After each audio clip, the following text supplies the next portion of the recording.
line is waiting for diesel. It is expensive nowadays, but what is even more difficult, it's quite difficult to get the diesel. And a lot of petrol stations here in the town completely have zeros, and not here. For example, there are 2 petrol stations in front of me, no one car, and you can see everything shows zeros. And people were calling me yesterday, is it possible to help with diesel, because now it's a problem to distribute the humanitarian aid which we were getting. The question is how to distribute it when diesel is not available or very expensive. And we have some reserves of diesel for the most important operations, and we are trying to buy now more. The prices went up actually almost 2 times now for diesel, and again it's just not available. So we try to combine our cargoes. We are trying not to drive too much and to distribute things with the big shipments.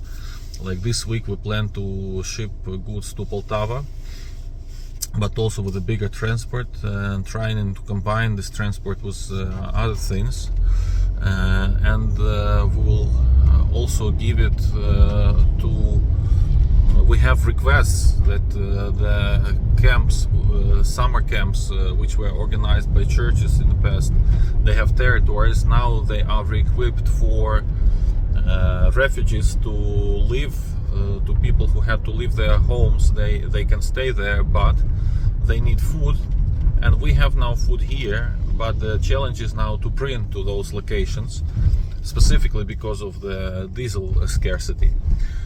So we will need now some money to spend on diesel, because we have transport and we can deliver, but the costs of transportation are growing up enormously, and especially because of the shortage. So please, also this is a need here in the country, because a lot of oil storages were bombed by Russians, and the whole logistic chain of the diesel and other oil products was broken. And we are trying now to re-establish sourcing of diesel with companies who can provide it, but also to try to save it as much as possible. So later on this week I will show you how we managed to deliver the goods, the food to the places where it is needed. And at the same time we are now interviewing people who want to work at the bakery, and we see a lot of people lost jobs. People are sitting already 2 months without salaries, reserves are gone, and they're looking for any job. And we don't want to speculate on that. We want to take good people with some experience to start up the bakery, but to start up with a minimum number of people, so that we are able to continue paying, because we still have some funds from the funds which we raised up in the beginning of our Bake for Ukraine campaign. Now there are not more donations almost, so we are spending what we collected, and most of that is spent already. However, the need is growing here, and that's why we try to start commercial activities of the bakery, also to keep it running. So part of the activities will be to give bread for free, and part of the activities will be dedicated to make some profit with the bakery, to keep it running, and also to show us that the example of how it could be.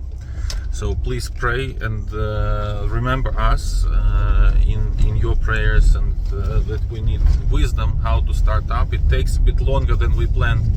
We see that it will be at least next week. Still we will be busy with cleaning up, with rearranging the equipment, with starting up, with test bakes, with hiring people. But then we want to start again, start sales. And after starting the sales, we will develop our operations, and I'll keep you informed about that.